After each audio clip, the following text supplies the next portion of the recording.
ইসলামী bank তো দখল করা ইতিমধ্যে হয়ে গেছে। আমরা কিছু ইসলামিক দলের বিভিন্ন কথা শুনছি। আমরা যেমন গত 2 দিন আগে শুনলাম ওয়াজ করেন যে মিজানুর রহমান আজহারি, তিনি টাকার বিনিময়ে তার বিভিন্ন অঞ্চলে গিয়ে তিনি ওয়াজ করেন, ভালো কথা।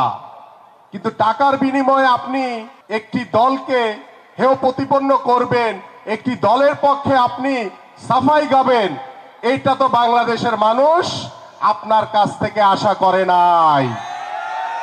আপনারা সেদিন আরেকদিন পত্রিকায় দেখলাম ইসলামিক দলের একজন নেতা, তারা ইসলামী ব্যাংকে নাকি দখল করে নাই বলছে।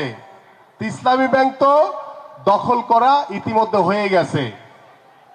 আপনারা দখলের নামে আবার কোনো কিছু হলেই বিএনপি চাঁদাবাজি করছে, দখলদারি করছে। আরে ভাই, আপনি এসব প্রমাণ করে দেখান যে বিএনপি কোথাও চাঁদাবাজি বা দখলদারি করছে। এটা আপনাদের বানানো একটি খেলা, আমরা এটা বুঝি।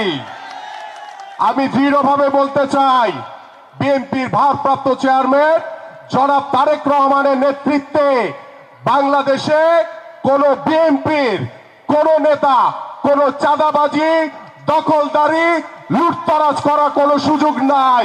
যদি করে, আমি আমিনুল না, বাংলাদেশের বহু মানুষ আছে এই রকম যারা এই ধরনের কার্যক্রমের সাথে জড়িত থাকবে।